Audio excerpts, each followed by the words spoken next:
പഠനത്തിലേക്ക് ഏവർക്കും സ്വാഗതം. ഇന്നത്തെ വീഡിയോയിൽ എക്കണോമിക്സ് എന്ന സബ്ജക്റ്റിന്റെ കരിയർ സ്കോപ്പിനെ കുറിച്ചാണ് നമ്മൾ സംസാരിക്കുന്നത്. എക്കണോമിക്സ് അഥവാ സാമ്പത്തിക ശാസ്ത്രം, ഈ ഒരു സബ്ജക്ട് നമുക്ക് എല്ലാവർക്കും സുപരിചിതമാണ്.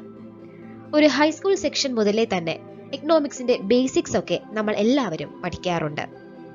അതിനുശേഷം ഗ്രാജുവേഷനിലും പോസ്റ്റ് ഗ്രാജുവേഷനിലും എക്കണോമിക്സ് മെയിൻ സബ്ജക്റ്റായി എടുത്തു പഠിക്കുന്ന ഒരുപാട് കുട്ടികൾ ഉണ്ട്. എന്നാൽ അവർക്ക് പോലും എക്കണോമിക്സിന്റെ അനന്തമായ കരിയർ ഓപ്ഷൻസിനെ കുറിച്ചോ ഓപ്പർച്യൂണിറ്റീസിനെ കുറിച്ചോ അറിയില്ല എന്നതാണ് സത്യം.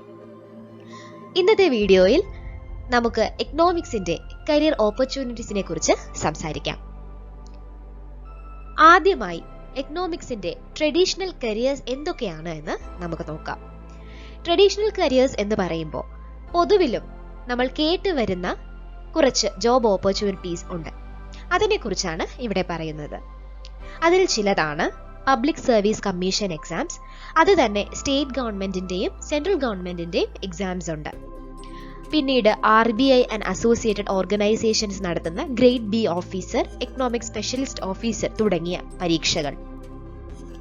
ഏറ്റവും കൂടുതൽ കേട്ടുവരുന്ന ഒരു തൊഴിൽ മേഖലയാണ് faculty positions at universities, colleges and schools. ടീച്ചിങ്ങിൽ താല്പര്യമുള്ള കുട്ടികൾ എല്ലാം ഈ ഒരു ജോബ് ഓപ്പർച്യൂണിറ്റി തിരഞ്ഞെടുക്കുന്നു. അടുത്തതായി റിസർച്ച് പൊസിഷൻസ് അറ്റ് ഇൻസ്റ്റിറ്റ്യൂഷൻസ് ആണ്. ഒരുപാട് ഇൻസ്റ്റിറ്റ്യൂഷൻസ് ഉണ്ട്. അതായത് Indian council of social science research, institute of economic growth, ഇങ്ങനെ തുടങ്ങിയ ഇൻസ്റ്റിറ്റ്യൂഷൻസിലെല്ലാം റിസർച്ച് പൊസിഷൻസിന് വേണ്ടി എക്കണോമിക്സ് പോസ്റ്റ് ഗ്രാജുവേറ്റ്സിനെ ഒക്കെ ക്ഷണിക്കാറുണ്ട്. നിങ്ങൾക്ക് ബാങ്കിൽ ജോലി ചെയ്യാനാണ് താല്പര്യമെങ്കിൽ എക്കണോമിക്സ് അതിനും നല്ലൊരു കരിയർ ഓപ്ഷനാണ്. ബ്രാഞ്ച് മാനേജേഴ്സ് ആയിട്ടും പ്രൊബേഷണറി ഓഫീസേഴ്സ് ആയിട്ടും എക്കണോമിക് അഡ്വൈസേഴ്സ് ആയിട്ടും ഒക്കെ ബാങ്കിൽ ഒരുപാട് തൊഴിൽ സാധ്യതകൾ ഉണ്ട്.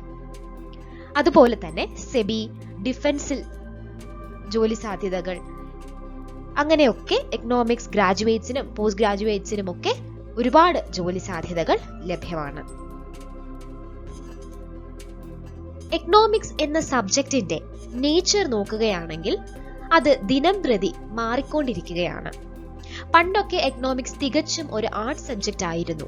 പക്ഷെ ഇന്ന് പല സെൻട്രൽ യൂണിവേഴ്സിറ്റീസിലും ഫോറിൻ യൂണിവേഴ്സിറ്റീസിലും MSc in economics, MSc in applied economics, MA econometrics തുടങ്ങിയ അനവധി പുതിയ കോഴ്സുകൾ ഉണ്ട്. ഇപ്പോൾ എക്കണോമിക്സിൽ കണ്ടുവരുന്ന പുതിയ ടെക്നിക്കുകളിൽ ഒന്നായ ഡേറ്റ അനാലിസിസ് ആൻഡ് മോഡലിംഗ്, അതുപോലെ തന്നെ analytics and computer based algorithms, ഇങ്ങനെയുള്ള പുതിയ പുതിയ ടെക്നിക്സ് ഒക്കെ പുതിയ പുതിയ കരിയർ ഓപ്പർച്യൂണിറ്റീസിലേക്കും വഴിയൊരുക്കുന്നു. അത്തരത്തിൽ എക്കണോമിക്സിലെ പുതിയ പുതിയ കരിയർ ഓപ്പർച്യൂണിറ്റീസ് എന്തൊക്കെയാണെന്ന് ഇനി നമുക്ക് നോക്കാം. വലിയ വലിയ കോർപ്പറേറ്റ് കമ്പനീസിൽ നിങ്ങൾക്ക് ജോലി ചെയ്യണമെന്ന് ആഗ്രഹമുണ്ടെങ്കിലോ, NGOസിൽ എക്സ്പോർട്ട് മാനേജറായി, ഫിനാൻഷ്യൽ എക്സ്പേർട്ടായി, അസോസിയേറ്റ് എഡിറ്റേഴ്സായി ഒക്കെ ജോലി ചെയ്യണമെന്ന് ആഗ്രഹമുള്ളവരും എക്കണോമിക്സ് വളരെ അധികം തിരഞ്ഞെടുക്കുന്നുണ്ട്. അതുപോലെ തന്നെ കൺസൾട്ടൻസും ഫ്രീലാൻസേഴ്സുമായിട്ട് വർക്ക് ചെയ്യാൻ ആഗ്രഹിക്കുന്നവരും സ്റ്റാർട്ടപ്പ് തുടങ്ങാൻ ആഗ്രഹിക്കുന്നവർക്കുമെല്ലാം എക്കണോമിക്സ് ഒരു മികച്ച കരിയർ ഓപ്ഷനാണ്. കൺസൾട്ടൻസ് ആയിട്ടും ഒരുപാട് ജോബ് ഓപ്പർച്യൂണിറ്റീസ് എക്കണോമിക് ഗ്രാജുവേറ്റ്സിനും പോസ്റ്റ് ഗ്രാജുവേറ്റ്സിനും അവൈലബിൾ ആണ്. അതിൽ ചിലതാണ് business analytic consultant, HR, financial advisors തുടങ്ങിയവ. അനലിസ്റ്റ് ആയിട്ടും ജോബ് ഓപ്പർച്യൂണിറ്റീസ് നിരവധിയാണ്. Business analyst, portfolio analyst, risk strategy analyst തുടങ്ങിയവയാണ് ഇതിലെ ജോബ് ഓപ്പർച്യൂണിറ്റീസ്. ഇതൊക്കെയും സ്റ്റോക്ക് മാർക്കറ്റ് അല്ലെങ്കിൽ ബിസിനസ് മേഖലകളിൽ സംബന്ധമായിട്ടുള്ള ജോബ് ഓപ്പർച്യൂണിറ്റീസ് ആണ്.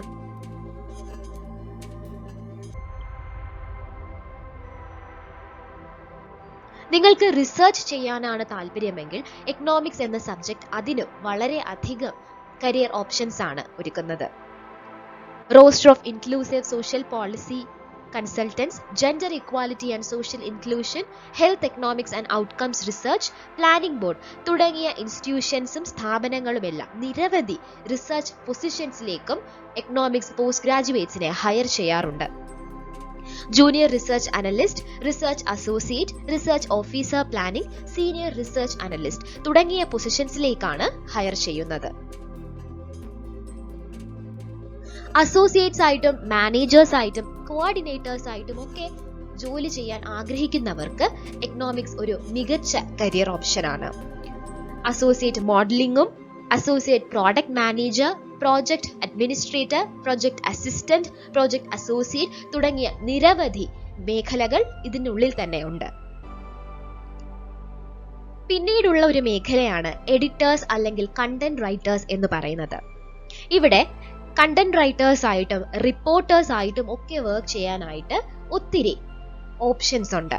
അതുപോലെ തന്നെ ഫിനാൻഷ്യൽ ജേർണലിസം ആണ് താല്പര്യമെങ്കിൽ എക്കണോമിക്സ് പഠിച്ച കുട്ടികൾക്ക് തന്നെ ഉള്ള ഒരു ഓപ്ഷനാണ് ഫിനാൻഷ്യൽ ജേർണലിസം എന്നുള്ളത്.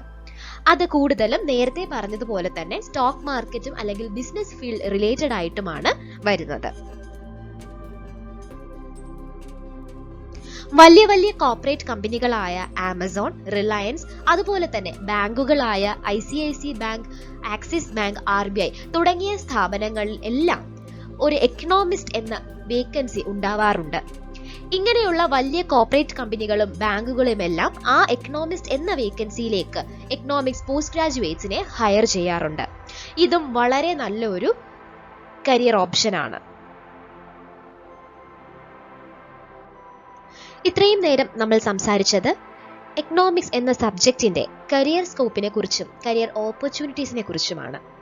ഇനി നമ്മൾ സംസാരിക്കാൻ പോകുന്നത് മിസ്ലേനിയസ് ആയിട്ടുള്ള കുറച്ച് റിക്വയർമെന്റ്സിനെ പറ്റിയാണ്. എക്കണോമിക്സ് ഒരിക്കലും പണ്ടത്തെ പോലെ വെറും ഒരു ആർട്ട് സബ്ജക്റ്റ് അല്ല. മാത്സിന്റെയും കമ്പ്യൂട്ടർ ബേസ്ഡ് അൽഗോരിതത്തിന്റെയും ഒക്കെ ഒരു ആപ്ലിക്കേഷനായി മാറിയിരിക്കുന്നു ഇന്ന് എക്കണോമിക്സ്. അതുകൊണ്ട് തന്നെ എക്കണോമിക്സ് പഠിക്കുന്ന വിദ്യാർത്ഥികളും പഠിക്കാൻ ആഗ്രഹിക്കുന്ന വിദ്യാർത്ഥികളും ഇത്തരത്തിലുള്ള ഒരു ആപ്ലിക്കേഷൻ ലെവൽ പഠനം നടത്തുവാൻ പ്രത്യേകം ശ്രദ്ധിക്കുക. അത് തരുന്ന കരിയർ ഓപ്ഷൻസും കരിയർ സ്കോപ്പും വളരെ വലുതാണെന്ന് ഓർമ്മിപ്പിച്ചുകൊണ്ട് ഇന്നത്തെ ഈ വീഡിയോ നിർത്തുന്നു. നന്ദി.